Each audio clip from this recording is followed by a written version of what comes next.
You once said there is a Bushman in each one of us.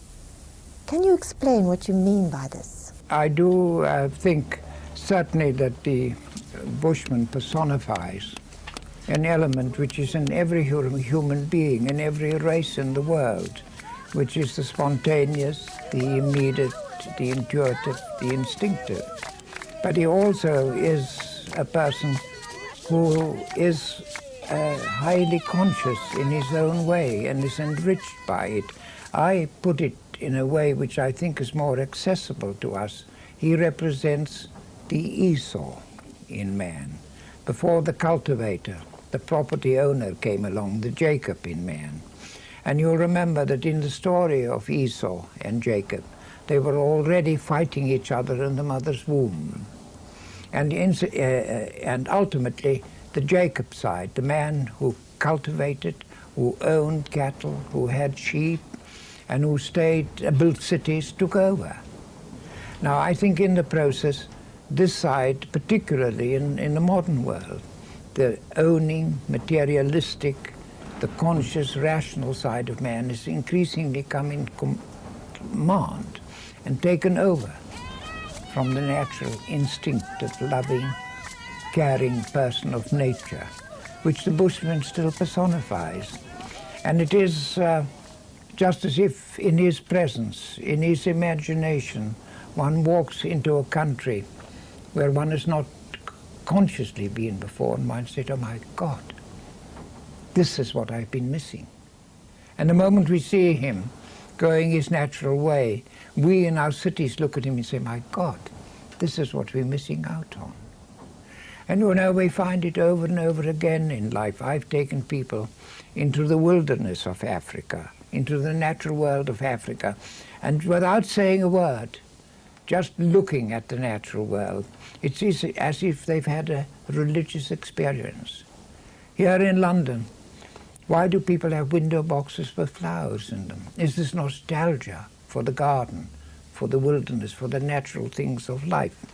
And I don't know who sums up the story for us more vividly of this torn relationship in modern man than the story of the Bushman. And what we did to the Bushman in the world without, we are doing to something within ourselves. I think at the end of my life, one of the lessons that I've learned most of all is that you cannot do to the world without what you don't do to the world within yourself. And all this impoverishment of nature, this attack of nature, this imperiling, the way we put into peril the natural world in which we live. We are threatened. We're an endangered species. It's because of this process which made us eliminate somebody so lovable and so natural as the Bushman in our native country. That's why I tell the story over and over again, because it's the one story in history which proves how power corrupts and how the black people, when they had power over the Bushman, treated him even marginally more cruelly than we treated him when we had power over him. It warns us both, black and white, in southern Africa, do not go this way. Go the natural way. Be loving and caring about nature, and you'll be loving and caring about one another. So it's a part, I'm saying very badly, in a compact form, what is an intense experience of races of all cultures and all cultures in the world. I have, in the course of my life, been to many contact with many different cultures and races. And I don't think that cultures really clash. That if one understands another culture, you're enriched by it. They're all sources of enrichment.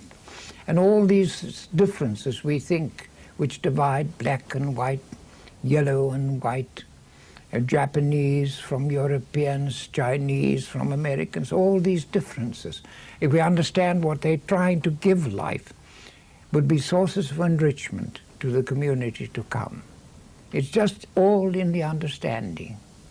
And for me, our story in South Africa is so meaningful because we have a reflection there of all levels of culture, from the most innocent and immediate and oldest to the most modern.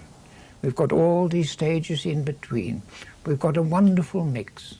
And if we saw it as an opportunity, then we have a wonderful future ahead of us. It's a question of history, of how cultures ultimately, by force or by time, merge and enrich one another. It's a cross-pollination of the human spirit. And in the past we've had to do so violently by clashing with one another. But there's a new way today, where we, by understanding and existing side by side, we can grow into something new and greater than we've had in the past. We've discovered that we can transform these cultural energies into like tributaries of the same stream in life. And this is what history teaches us. And if we give ourselves time, and if we learn to care again about this great natural world we've got within ourselves, we will come back to caring about our wounded and dying Mother Earth. And once we rediscover our reverence for natural life, we won't have any more problems about our other values. They'll fall straight. And in that sense, it's not a question of being optimistic, it's just knowing that if we do not go this way which I'm talking about, grow this natural way, life will inflict a disaster on us, which will force us to put ourselves back in the way of growth.